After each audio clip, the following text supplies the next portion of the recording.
तो दोस्तों, मेरे जैसे ना जाने कितनों का सपना रहा है जापान जाने का, क्योंकि बचपन से हम सब देखते आ रहे हैं डोरेमोन, शिनचैन, निंजा हथौड़ी, और बस उसी समय से क्रेज हो गया हमें जापान जाने का। और जापान सिर्फ एनिमी कार्टून के लिए ही फेमस नहीं है,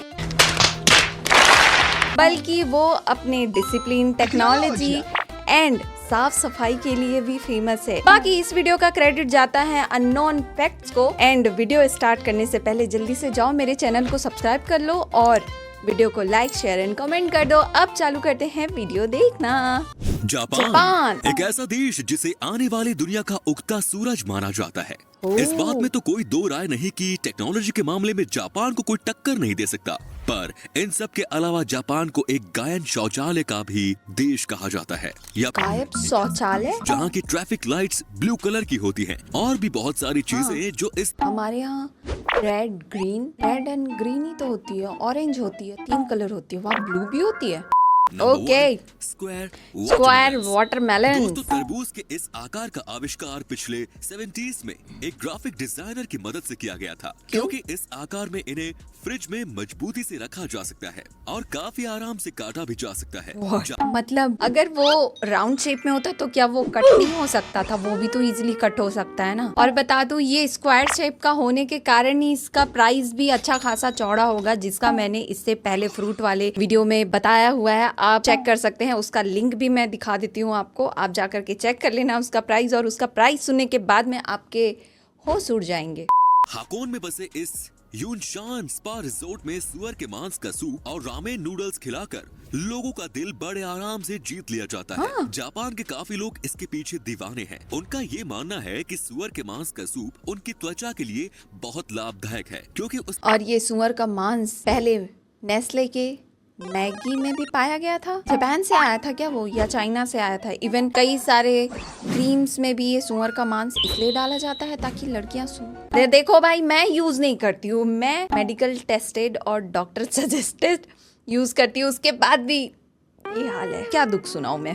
बिजार फ्लेवर ऑफ किटकैट, इतने सारे flavour, wasabi, sweet potato, grill corn, soybean, salt watermelon, mango, green tea, ये सब भाई इतने सारे फ्लेवर है। चिली तो नहीं ट्राई करना चाहूंगी मैं, एक बार स्वीट कॉर्न कर लूंगी, मैंगो कर लूंगी, ग्रीन टी भी नहीं कर, वाटरमेलन, ये 3 चीज टेस्ट करना चाहूंगी। अगर कल को कभी पैसा आ गया और इस वीडियो पे अच्छे खासे लाइक चले गए, एटलीस्ट ज्यादा नहीं यार, मैं ज्यादा तो नहीं चाहूंगी, एटलीस्ट 5 to 10 के लाइक आ जाए। ज्यादा औकात से बाहर बोल रही हूँ क्या?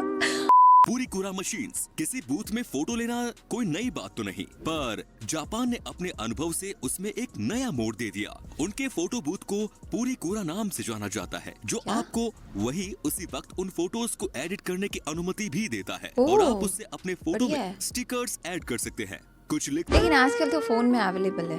पीपल पुशर्स, मेट्रो स्टेशन हो या ट्रेन स्टेशन, जापान में काम के घंटों में वहाँ आपकी सोच से भी ज्यादा भीड़ रहती है, और इसी सब के चलते स्टेशन स्टाफ और पार्ट टाइम मेंबर को ये ड्यूटी रोज निभानी होती है कि ट्रेन में जितने पैसेंजर्स हो सके उतने भर सके, जब तक कि दरवाजे बंद न हो सके। ये क्या है यार, मतलब कि खाली जगह ही नहीं दिखना चाहिए, सबको ठूसो, कोई नहीं दिखना चाहिए वहाँ पे, कोई भी जगह नहीं, ठूसो बस और बंद करो दरवाजा।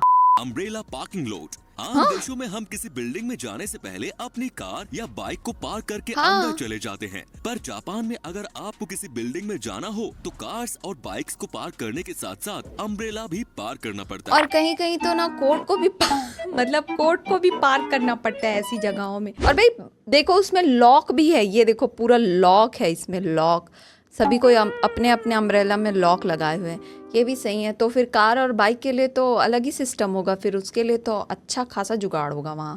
मिलियंस ऑफ वेंडिंग मशीन्स, हाँ, इस चीज के लिए भी ये बहुत ज्यादा फेमस है। वहीं पूरे जापान में 5 मिलियन से भी ज्यादा वेंडिंग मशीन्स का इस्तेमाल होता है। जापान के लोगों का देर रात तक काम करना बिल्कुल आम बात है, और इसीलिए उनके स्नैक्स और सोडा के लिए ही इन वेंडिंग मशीन्स का इस्तेमाल ज्यादा होता है। पर वैसे आप इन वेंडिंग मशीन से कुछ भी खरीद सकते हैं, महली से लेकर अंडरवियर। मतलब पैसा डालो और आपको जो भी चाहिए वो मिल जाएगा, अगर पैसा आपने उतना डाला होगा तो। ये है हमारे यहाँ भी, लेकिन बहुत कम जगहों पे है, क्योंकि हर किसी को यूज करना नहीं आता है, जैसे कि मैं।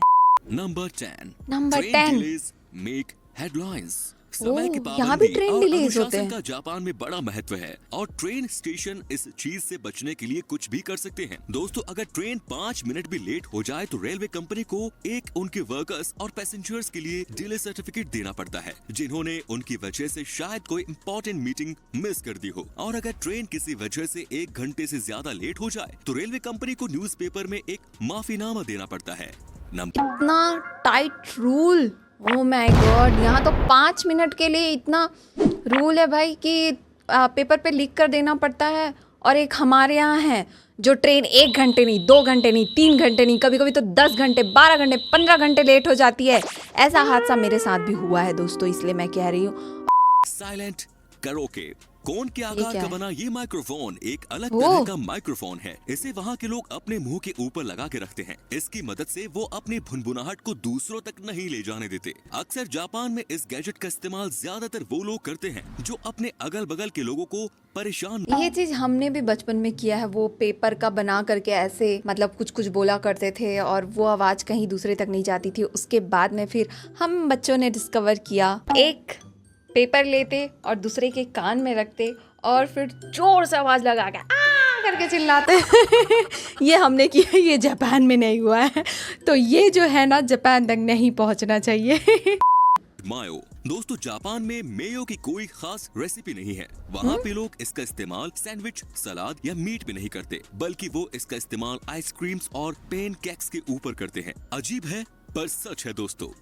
क्या मायो का यूज यहाँ पर? मायो हम कैसे खाते हैं? सैंडविच में खाते हैं, मोमोज के साथ तो भर भर के। जितना हम रेड चटनी नहीं लेते उतना हम मायो लेते हैं। मायो मेयो जो बोलो पर लेते हैं। Number 16, naps at work. Japan में अगर किसी इंसान को ऑफिस छुट्टी में? लेते हुए पाया गया तो उसको मेहनत से काम करने की निशानी माना जाता है और इसीलिए वहाँ हाँ? छुट्टी लेने को बिल्कुल सुना आप लोगों ने? क्या बोले? मेहनत मतलब कि मेहनत से काम करने की निशानी माना जाता है। और एक हमारे यहाँ आगे गलत बताती हूँ नहीं यहाँ माना क्या जाता, पनिशमेंट पर मिलता अगर है। हमारे गलत देश में नहीं ऐसा कर माना दिया जाए जाता। तो उसे तो काम से निकाल देंगे। एग्जैक्टली वो बॉस आएगा, फाइल फाड़ देगा, जो भी उसने मेहनत करी है वो सब गया। चप्पल पड़ेगी, लात पड़ेगी, घुसे पड़ेंगे और सीधा रेजिग्नेशन लेटर दो और तुम निकलो, या विदाउट रेजिग्नेशन लेटर दिए बिना ही उसको सीधा गेट नहीं खिड़की से बाहर। ऐसा होगा यार। लेकिन यहाँ तो भाई मेहनत की निशानी माना जा रहा है उसको। Doll village. जापान के इस गांव नगरो की डॉल आबादी 300 लोगों की हुआ करती थी, कितना पर सुंदर इस लग रहा गांव है। में अब 40 के आसपास ही लोग रहते हैं। एक लोकल आर्टिस्ट सुकीमी आयनो ने इंसानों के आकार की गुड़िया बनाई, जिनमें से कई सारे वहाँ के लोगों की तरह लगती थी और उन्हें वहाँ ऐसे रखा जाता था जैसे वो कोई काम कर रहे हो। जैसे कि उन्हें गांव के स्कूल में किसी क्लासरूम में बैठा दिया जाता है, जो कि शायद अब कुछ दिनों पहले बंद कर दिया गया है। अगर इसे अचानक से देखे तो सही में इंसान ही लगेंगे। कोई मतलब छोटे दिल का आदमी होगा, वो तो एक बार में खत्म, tata bye bye see you हो जाएगा। मतलब लग रहा है ना एकदम। देखो तो आप खुद ही देख सकते हो कैसे बैठाए हुए हैं क्लासरूम में। अचानक से कोई चला गया तो उसके तो तोते उड़ जाएंगे। नंबर 4। दोस्तों, जापान के कल्चर में ये बहुत आम है कि वहाँ के लोग 4 नंबर से बहुत बचते हैं, क्योंकि वो लोग इसे बहुत अशुभ समझते हैं और इसीलिए जापान की बिल्डिंग्स 4 नंबर? फ्लोर की नहीं होती मेरे और बर्थडे वहाँ में की भी आता दुकानों है पर 4 चम्मच नंबर। के सेट भी नहीं बिकते। उन्हें 4 नंबर से इतनी नफरत है कि वो घर में 4 मेहमानों को भी नहीं आने देते। वो उसे कोई जापान जाने के बाद मैं तो नहीं यूज करने वाली 4 नंबर। अशुभ काम की निशानी मानते हैं। जापान के सड़कों पर हरे कलर की लाइट की जगह नीले रंग की लाइट का इस्तेमाल होता है और इसके पीछे का राज इनके नाम में ही 4 छुपा है। लाइट, इतिहास में 3 ग्रीन लाइट। और ब्लू को एक ही नाम ब्लू से जाना जाता था। जब जापान में पहली बार ट्रैफिक लाइट्स का इस्तेमाल ओके, किया यहाँ गया पे था ग्रीन तो वो नहीं है। हरे कलर के ही लाइट्स का इस्तेमाल करते थे, पर जब उन्होंने सच जाना तो उन्होंने ग्रीन की जगह नीली लाइट्स का इस्तेमाल करने का इरादा बना लिया। हमारे यहाँ ग्रीन है। Cleaning classes. जापान के सभी स्कूल में बच्चे अपने क्लासरूम को खुद ही साफ करते थे, अरे क्योंकि वो वाह। इस काम को अपनी पढ़ाई का एक हिस्सा समझते थे और यहाँ तक कि वहाँ के टीचर्स भी इसमें उनकी मदद करते थे। क्लासरूम के साथ साथ बाथरूम भी साफ करने की जिम्मेदारी भी स्कूल के बच्चों को ही दी जाती थी। हमारे यहाँ ऐसा हो जाए तो तुरंत नेक्स्ट डे, बाथरूम तो छोड़ो, क्लासरूम में अगर ऐसा मतलब झाड़ू पोछा करने लग गए बच्चे और किसी एक बच्चे ने अपने मम्मी पापा को बता दिया तो तुरंत उस स्कूल की तो छुट्टी भाई। वो स्कूल ही बंद हो जाएगा, सील सब ठुक जाएगा उस स्कूल में।